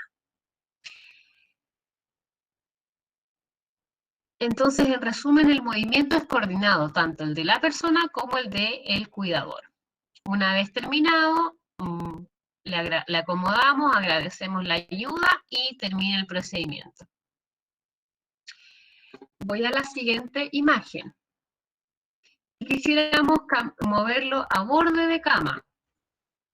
Aquí vamos a hacer la misma dinámica. Voy a colocar sin audio. Ahí sí. En el caso de la movilización hacia el borde de cama, tenemos la misma situación, en que es una persona que está totalmente acostada y queremos moverla al borde de la cama porque quizás queremos cambiar la sábana o levantarlo simplemente. Entonces nos colocamos en el lado de la cama que vamos a movilizar a la persona. Le informamos lo que vamos a hacer primero. Y este movimiento, para evitar la sobrecarga, se realiza en 3 tiempos. Primero movilizo la parte superior. Para ello pasamos nuevamente el brazo por detrás de la espalda, ¿verdad? Y movilizo la primera parte. Si se fijan aquí, la palabra clave de espalda recta, piernas flectadas, separadas a la altura de la cadera, y una pierna delante de la otra para evitar el riesgo de caerme. Esa es la primera parte. En segundo lugar, me dirijo hacia la zona la zona inguinal, ¿verdad? Ahí ya se está movilizando. El balanceo de adelante hacia atrás, luego sigo el peso en la zona medial del cuerpo, entonces pasa la mano por debajo de la zona lumbar y la mano siguiente es por debajo del glúteo. Nuevamente el movimiento también es hacia el costado, manteniendo el balanceo con la espalda recta, piernas flectadas bajo la cadera y también las piernas separadas a la altura de las caderas. Y finalmente se termina movilizando las piernas. Nuevamente pasa una mano por debajo de las rodillas, de los muslos y de las piernas y también movilizo. ¿Ya? De esa manera uno puede movilizar a la persona hacia el borde de la cama. Si ustedes se fijan, quizás uno se demora más tiempo, efectivamente, porque lo que estamos haciendo es distribuir la energía que estamos ocupando en ese movimiento. Pero siempre las palabras claves aquí, en la posición del cuidador, es la espalda recta, las piernas flectadas y usando el movimiento a favor nuestro. Esto también es muy importante. Cuando yo voy a movilizar a la persona al borde de la cama, también va a depender de cuánto nos puede ayudar esta persona. Entonces, aquí tenemos a esta persona que de alguna manera tiene cierta movilidad con un brazo, ¿ya? Esta es la cuidadora o la enfermera en este caso, y es muy relevante aquí, al tener una cama, que es de estas camas clínicas, verificar antes de poner a la persona sentada al borde de la cama que estén frenados, ¿ya? Que tengan los frenos colocados. Entonces me preparo el espacio para poner a la persona al borde de la cama. También verifico que las barandas estén abajo, cosa de evitar algún riesgo también con el tope de esas barandas. Entonces bajo las barandas, no hay frenos colocados, entonces ya tengo listo dos aspectos. El tercer aspecto es que si tengo cama clínica, tengo que evitar, o más bien promover, que la altura de la cama esté adecuada para cuando la persona se siente, ¿ya? Entonces reviso, una vez que la persona esté sentada, yo tengo que verificar que la altura esté adecuada. El cuarto punto es que si ustedes van a colocar a la persona al borde de la cama, la persona tiene que estar con sus zapatos puestos, no con calcetines. ¿Por qué? Por el riesgo de resbalarse. ¿Ya? Piensen que ustedes le van a colocar al borde de cama y quizás si el suelo es muy resbaladizo, al estar con calcetines solamente el riesgo que si caiga es relevante. Entonces, para evitar eso, que tenga sus zapatos adecuados, ¿ya? Entonces, zapatos colocados, bien abrochados, y le vamos a informar a la persona qué es lo que vamos a realizar. Ya, y le informa, entonces ella le dice, mira, lo que vamos a hacer es que te vamos a sacar primero los pies, y luego tú te vas a apoyar dando un pequeño empujoncito para sentarte al borde de la cama. Entonces, lo primero que ella hace es que le pide, con mucha ayuda, sacar los pies de la cama. Y aquí ya realizo este pivote que mencionábamos el día martes para lograr sentarse y así que el cambio de posición sea progresivo. Una vez sentado al borde de la cama, le voy a pedir a la persona que separe las piernas de tal manera que se posicione con una base de sustentación importante y asegurarme que los zapatos estén bien colocados. ¿Sí? De esa manera se puede hacer. La movilización al borde de cama siempre se hace siempre y cuando haya control de tronco, o sea que la persona pueda mantenerse sentada por un tiempo determinado. Si es que no tiene control de tronco, idealmente no realizar este movimiento. Aquí se repite, esto para que ustedes lo vean después en otra oportunidad. Y en el caso, para levantar a una persona de una cama a un sillón. Esta es la siguiente movilización. Y tenemos lo siguiente.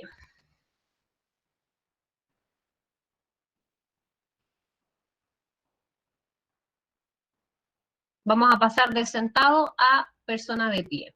Aquí nuevamente la movilización se va a hacer siempre y cuando la persona pueda permanecer tiempo de pie.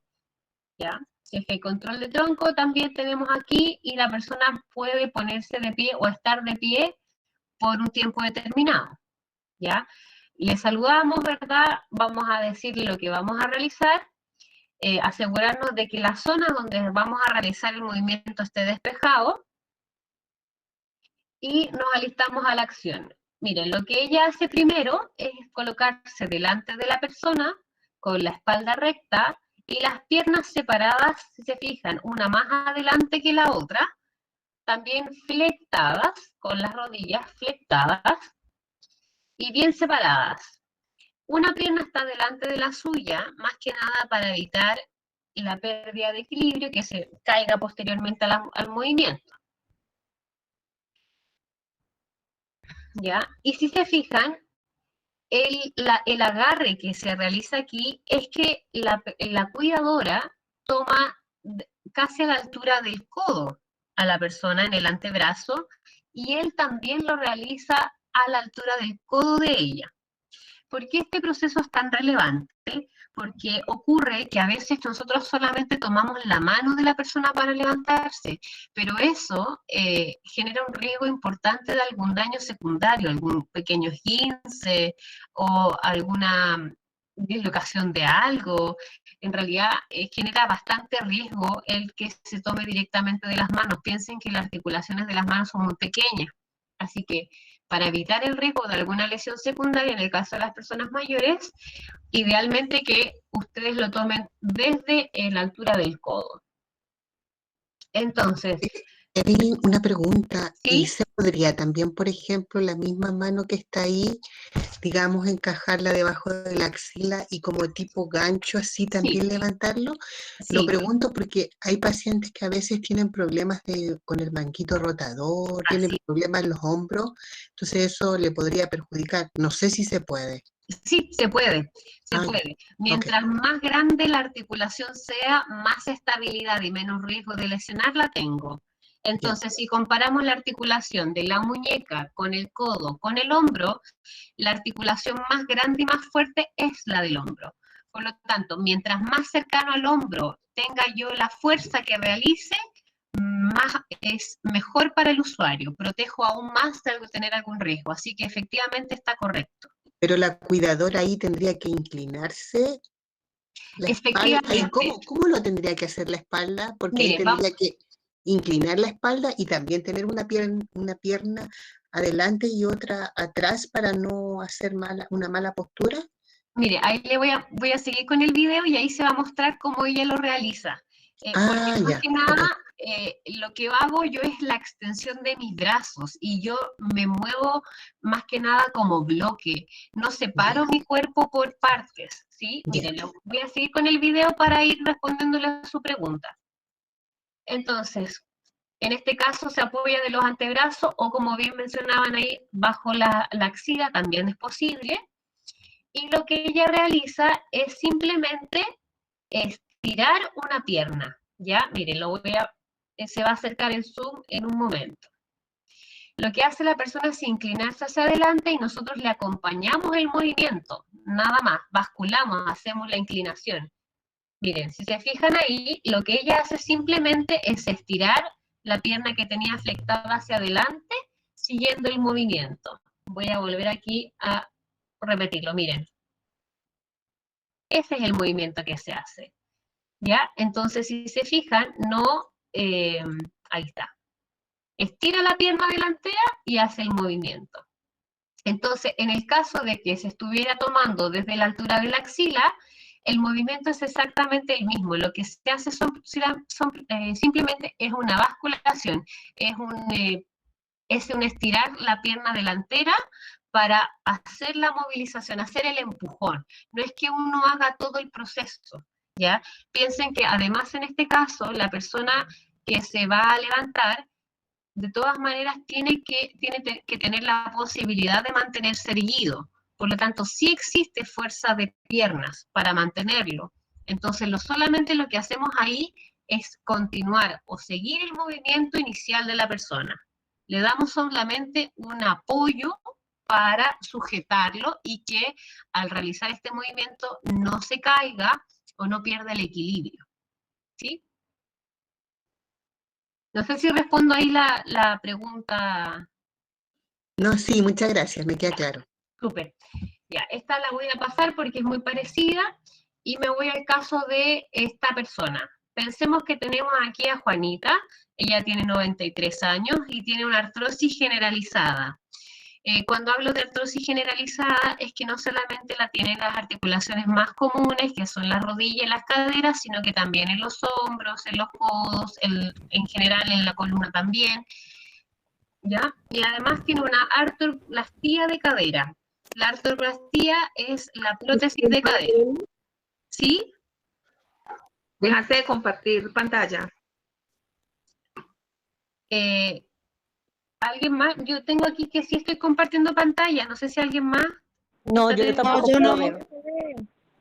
Ya, voy a volver a... hay alguien que compartió su pantalla.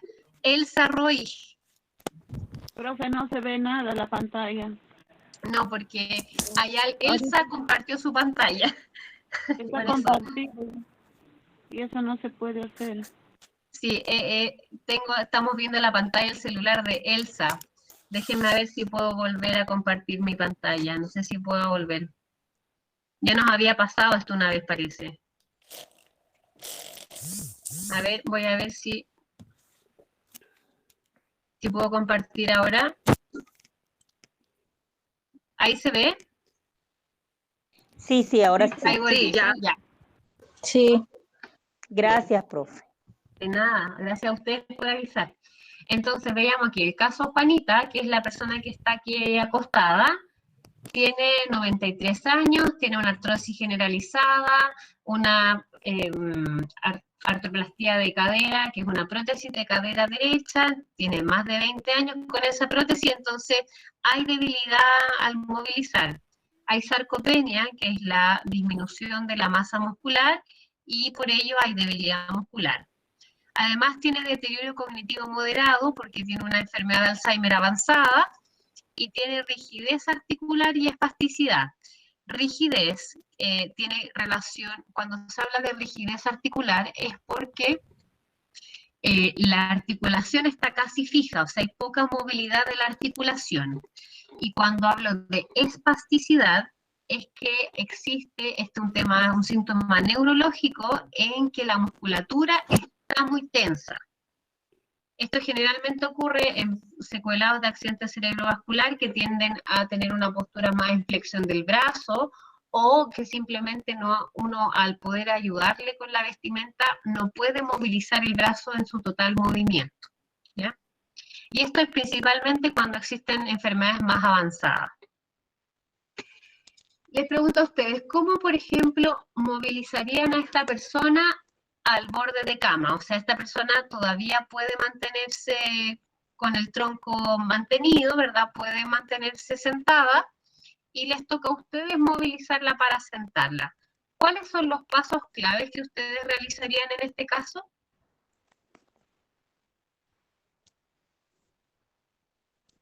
Creo que colocando el brazo por debajo de su cabeza, por el cuello. Y para poder hacer la fuerza allí en la espalda y poder levantarla. Ok, bien, pero antes de movilizarla a ella directamente, ¿de qué hay que preocuparse si es que tengo una cama clínica, por ejemplo? Si está frenada. Frenada. Frenarla, Frenarla, llevarla a la altura de nosotros, donde podamos acceder. Pregunta ahí, ¿a la altura nuestra o a la altura de ella? No, a la altura del paciente. Ya, en este caso es a la altura de ella, porque vamos a sentarla al borde de cama y queremos que cuando ella se siente sus pies topen el suelo. Okay. Porque así tengo la posibilidad, exacto, con los zapatos puestos. Entonces, en orden, como ustedes bien mencionaban, fijarme que la cama esté frenada, que la altura de la cama esté correcta a la altura de ella cuando se siente. Tercero, las barandas. Cuarto, ahí sigo, con los zapatos colocados, con los zapatos puestos, para que una vez que se siente no se resbale. Y ahí sigo con lo que mencionaban de la movilización. Primero saco los pies, hago el pivote para que se sienta, ahí con ayuda mía, y teniendo en cuenta espalda recta, piernas flectadas, cadera agacha y las piernas separadas a la altura de la cadera. Eso es clave para todo movimiento en realidad, si se fijaron. La espalda recta y las piernas es lo más relevante, además de que estén separadas a la altura de la cadera. Bien. Profesora. ¿Sí? Jessica, por acá. En este caso, como ella tiene una cama clínica, a ella se le puede acomodar en levantarle la parte de atrás y ponerla como casi sentada.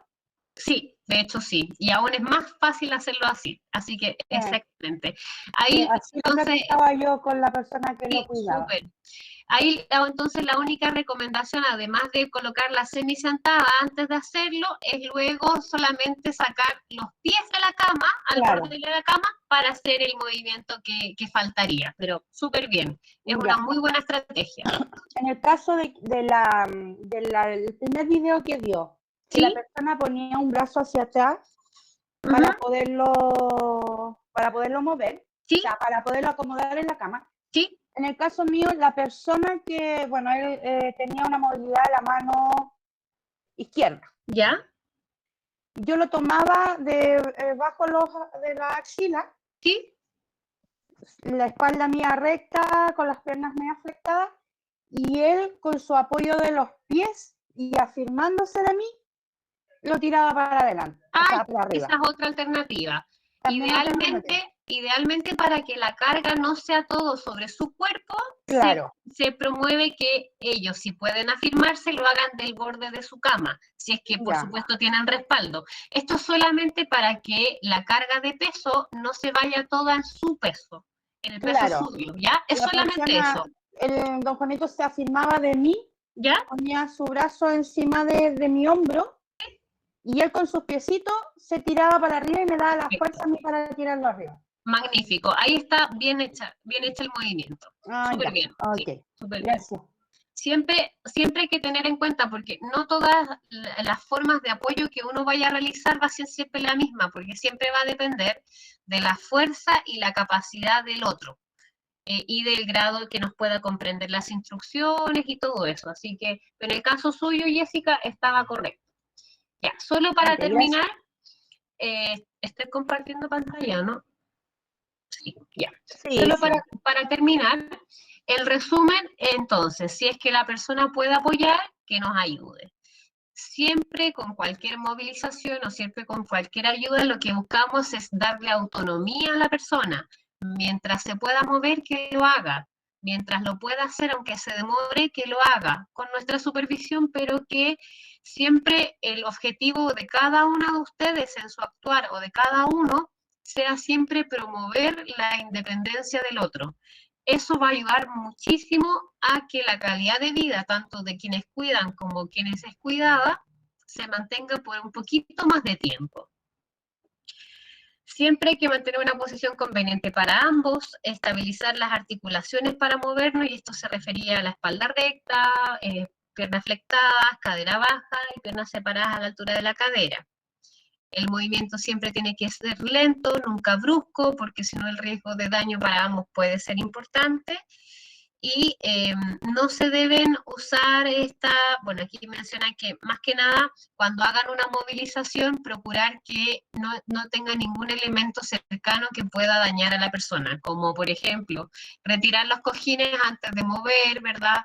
O de que tenga algún otro elemento que le pueda generar algún daño, o algún riesgo de golpe o algo parecido.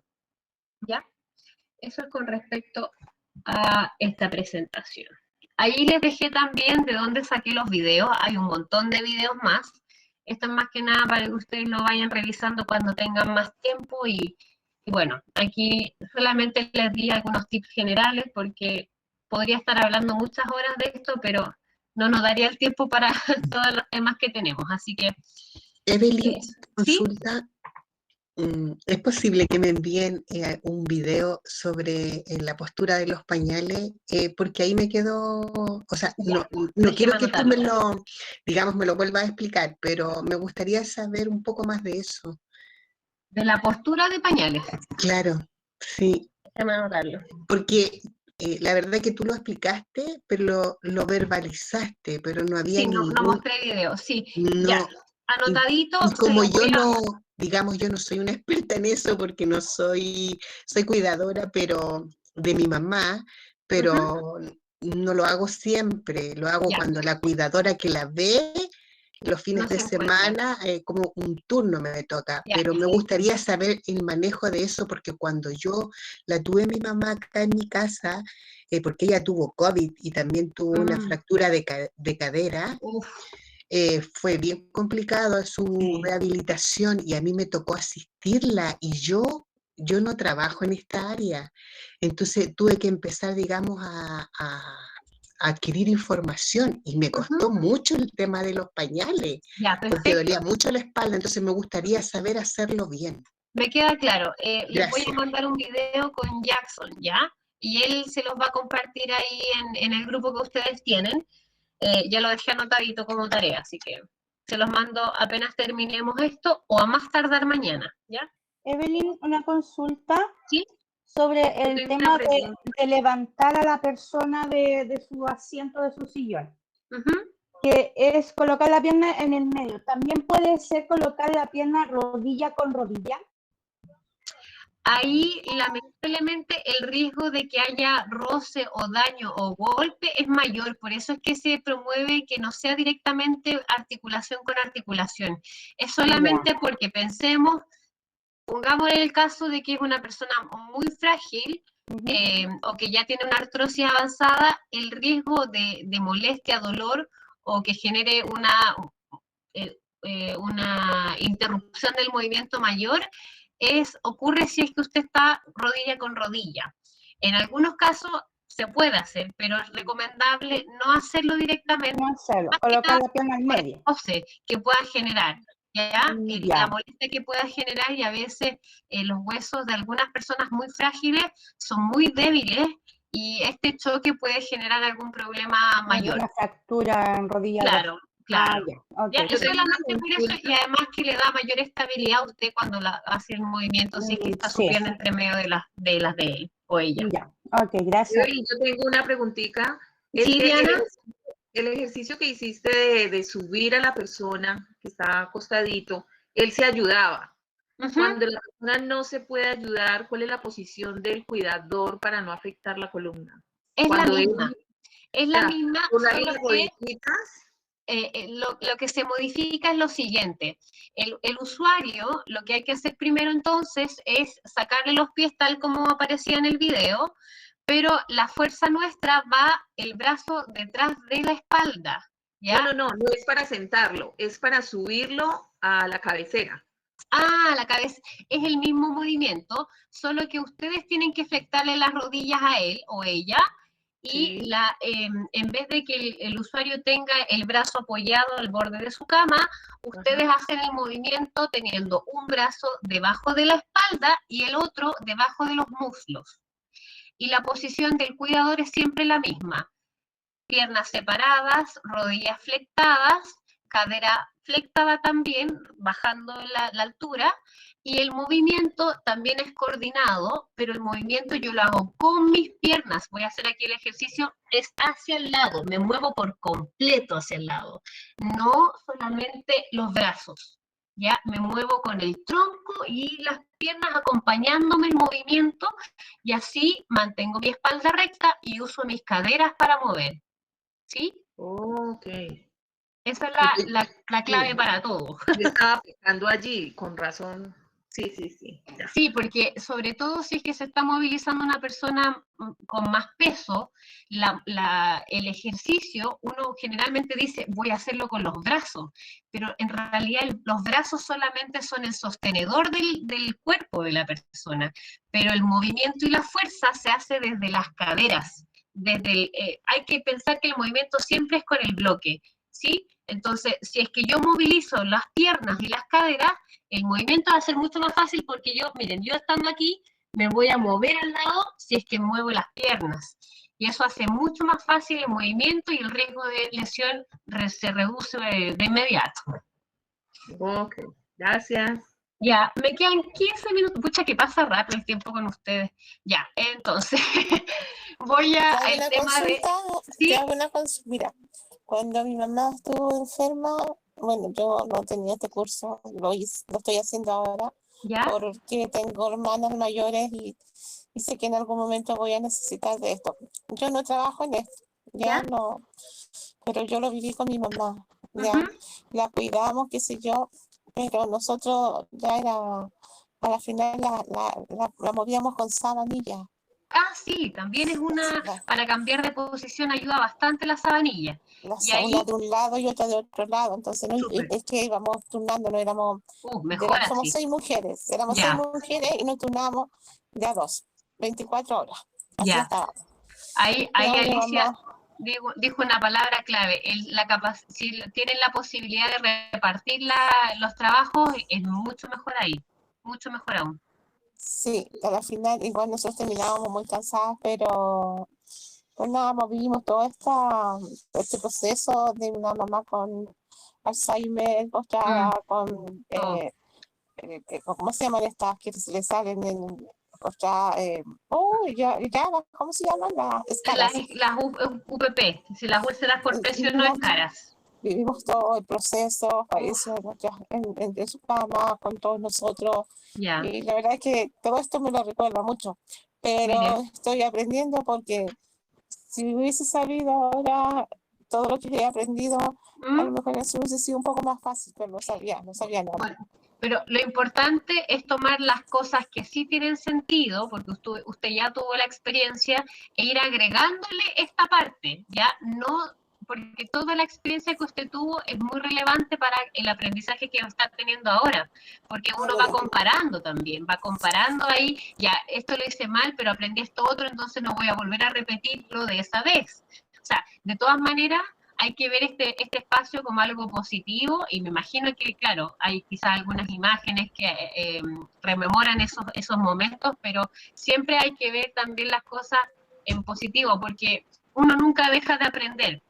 Y lo positivo de usted, Alicia, es que se dio el espacio hoy día de desaprender lo que usted ya supo en algún momento y aprender cosas nuevas. Así que es un espacio que usted se da muy importante, así que además que hay una cosa también que es importante, que esto le sirve a uno, para uno prepararse para la vejez, porque ayuda mucho en tener conocimiento y no cometer errores que sean perjuicio de uno mismo. Entonces, mientras más uno se educa, es mucho mejor el resultado para uno mismo, porque uno mismo se sabe cuidar. Exacto. Lo que yo pude hacer mucho, y me costó, no podía ir a darte de comer con sol. Ya. Eso no pude hacer. Sí, es complicado. Sí, pero todo bien. Bien, ya. Me quedan 15 minutitos, voy a empezar con el tema que yo creo que va a quedar pendiente para la próxima semana y que tiene que ver con la alimentación, ¿ya? Aquí solamente menciono uno de los grandes problemas que uno observa sobre todo en casos de más dependencia. ¿Se ve la presentación, verdad? Ya estoy preguntando porque no quiero que se me pase. Bien, gracias. Entonces, la alimentación es importante porque primero es parte de una de las actividades más comunes del día a día. Todos lo realizamos para mantenernos sobreviviendo en este mundo. También nos permite la nutrición y la hidratación. Pero también tiene un sentido social. Cuando nosotros queremos celebrar algún cumpleaños, cuando nos volvemos a reencontrar, pensando en todas estas cuarentenas que hemos vivido, una de las formas que tenemos nosotros en nuestro país y sobre todo en Latinoamérica, es juntarnos para comer.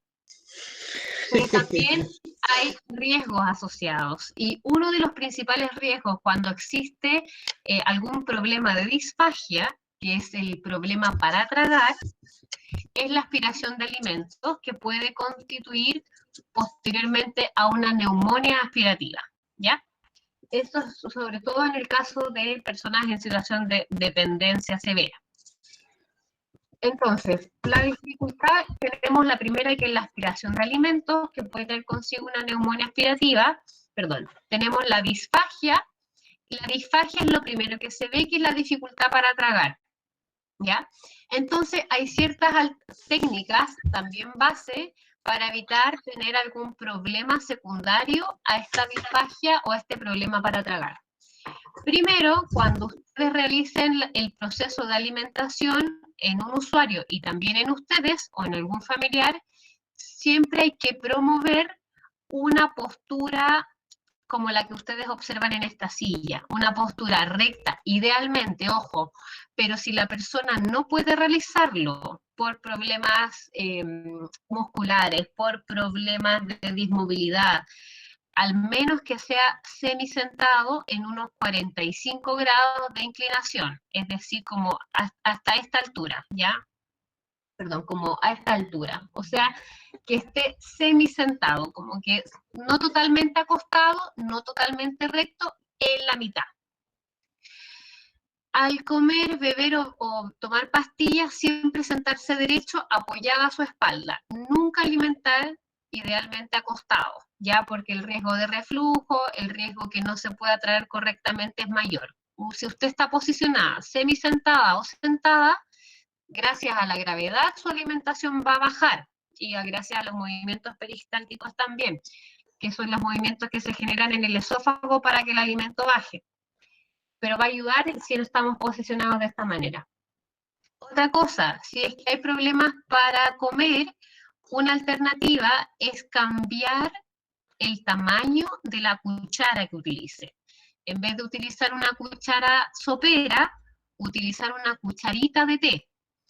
Esto lo que va a facilitar es que la alimentación que llegue a la boca de la persona sea menor, y usted va a evitar el riesgo de que se le caiga de la boca, o bien que no pueda abrir la boca en la totalidad de la persona. O sea, lo que facilita más que nada es promover que el alimento que estoy dando no se pierda. Masticar bien y tragarse toda la comida antes de otro bocado. Y esto no solamente va para casos en que hay una persona más dependiente, sino que también en los casos de algún adulto que sea más independiente. Ya, porque ocurre que uno traga a veces y no da espacios para masticar bien y tragar antes de seguir con el otro bocado. Y aquí otro aspecto muy relevante es la limpieza que se realice de la zona. Promover que se realice una limpieza posterior de la alimentación, sobre todo en casos donde no hay dientes, ¿ya? Se tiende a pensar que si es que no tiene dientes, no necesita limpieza de la boca, ¿ya? Pero sin dientes es aún más relevante hacer una limpieza posterior a la alimentación, sobre todo en los surcos, dentro de las mejillas, a los bordes, por detrás, en la misma lengua, porque el riesgo de que quede alimento ahí puede significar posteriormente una aspiración de ese alimento, ¿ya? De los restos de suciedad que quedaron en la boca. Y eso también es bastante común, lamentablemente. Entonces, para tener una alimentación segura, idealmente comer más lento, y una alternativa es a que aquella persona que puede comer por sí misma es que tome un espacio entre cada bocado, dejando sus cubiertos sobre la mesa. Esa es una estrategia.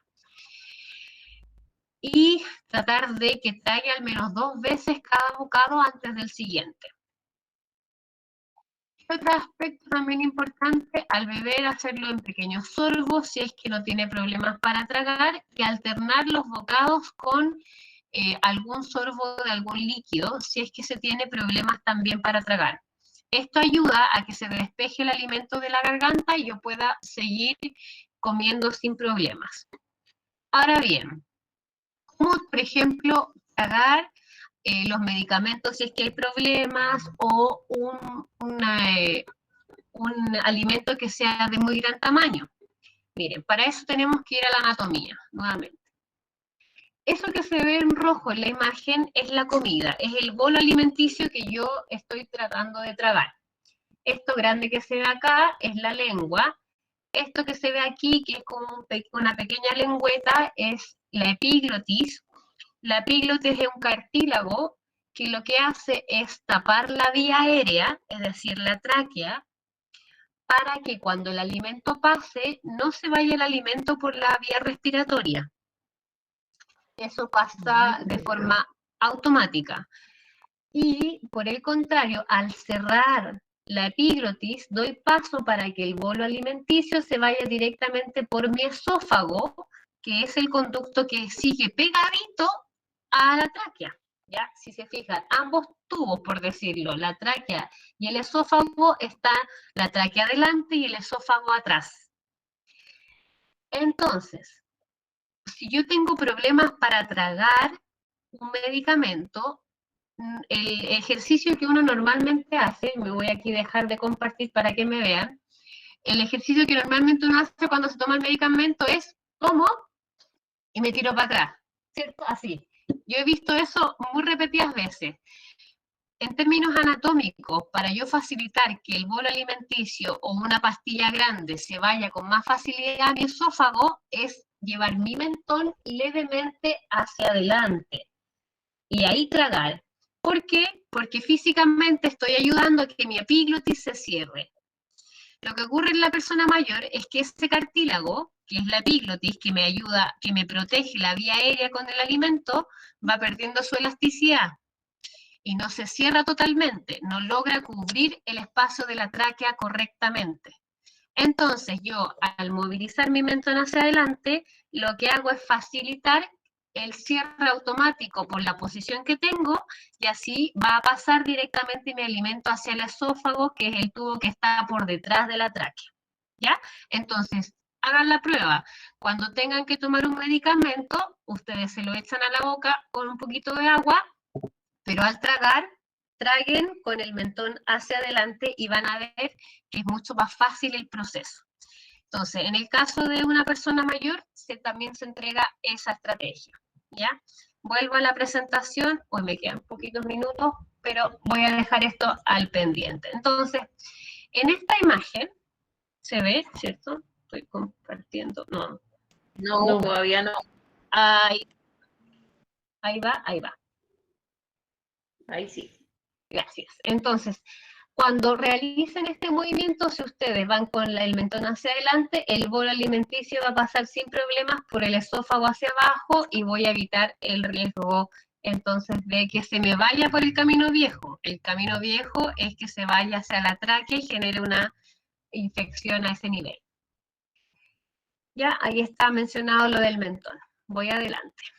Entonces, bueno, ahí menciono nuevamente que el inclinar la cabeza levemente hacia adelante va a permitir bastante que el alimento se vaya sin problemas por el esófago.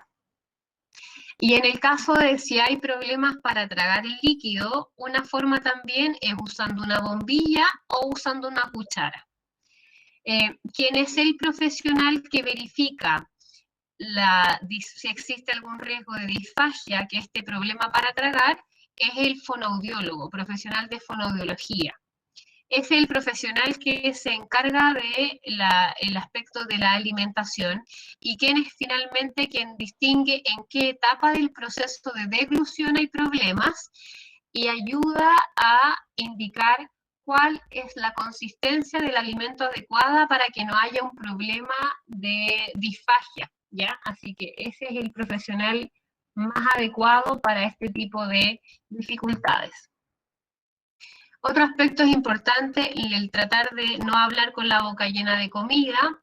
Esto es principalmente porque el habla tiene relación con las cuerdas vocales y el aire que se va desde nuestros pulmones genera la vibración de estas cuerdas vocales y hace que podamos hablar.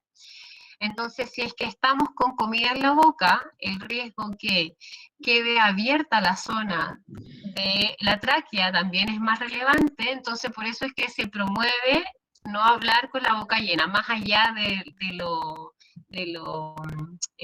¿cómo se llama? Del valor que signifique, de respeto, ¿verdad? En términos más social, tiene que ver con algo también fisiológico.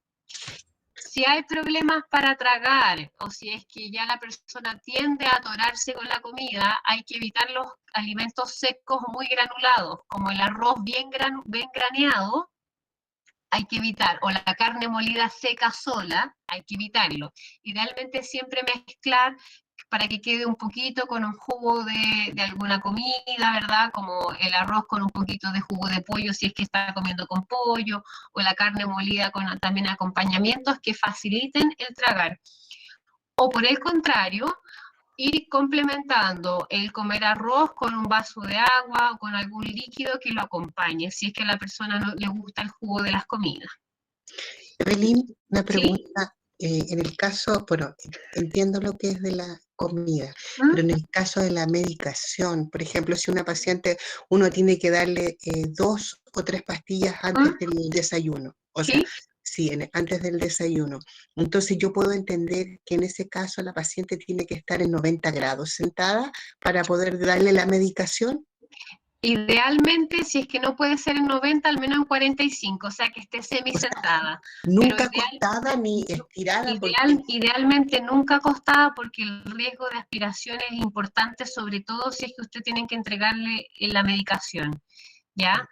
Además que se suma también una como afectación secundaria, es que generalmente hay procesos de deshidratación, entonces la cantidad de saliva que genera la persona mayor a veces no es suficiente para lograr acumular todo ese bolo de pastillas y tragárselo con facilidad. Entonces, lo que ayudo finalmente con el cambio de postura, que esté semisentada al menos, es una ayuda mecánica del proceso de alimentación. ¿Ya? Es una facilitación del proceso. Por eso es que se recomienda hacerlo así. Gracias. Bien, me queda 2 minutos, pero voy a terminar con esto y vamos a seguir la próxima semana. Entonces, principalmente para obtener una alimentación segura, evitar porciones muy grandes cuando existe problemas de alimentación y por último, disminuir distractores. Ya, si es que está viendo televisión, si es que hay problemas de alimentación y hay muchos distractores en el ambiente, mucho ruido, la radio encendida, la televisión, etcétera, si genera una distracción en la persona, hay que tratar de disminuirlas para que haya una alimentación segura. Y también existen algunas ayudas técnicas cuando ocurre también dificultad para tomar objetos, entonces también es recomendable ahí el uso de engrosadores para tomar cuando existe una artrosis importante o una dificultad de fuerza. Engrosar los mangos de los cubiertos facilita bastante la toma de esos objetos. O algunas modificaciones como las que ustedes observan si es que tiene también dificultad para el agarre. Voy a quedar aquí en la limpieza bucal pendiente para el próximo martes. Y estoy justo en la hora, pero de todas maneras, si es que alguien tiene una pregunta, la puede hacer ahora. Perdón, Evelyn, ¿también ¿Sí? vamos a ver alimentación nasogástrica o...? No me voy a meter en ese tema porque es demasiado específico y como estamos viendo temas a nivel muy general en cuanto a los aspectos de la alimentación, yo voy a dar solamente información de cómo prevenir ciertas cosas, pero no me voy a ir a la especificidad de la alimentación nasogástrica o las gastrostomías y ese tipo de cosas, ¿ya? Ok. ¿Alguien más, Frey? ¿No? Bien, pues agradezco entonces la buena disposición de ustedes, las preguntas han estado buenísimas, los aportes también, así que nada, pues nos vemos el próximo martes terminando esta parte de la alimentación y la higiene bucal y vamos a seguir la próxima semana ya con algo sobre incontinencia urinaria y empezamos también el tema de estrategias de abordaje en personas con demencia también, así unos tips importantes ahí para tener en cuenta. Ya pues, que tengan una muy buena noche, discúlpenme por el minuto que me pasé del tiempo, que tengan muy buena noche. Gracias. Igual para ti, muchas gracias. Buenas noches. Gracias a todas. Gracias.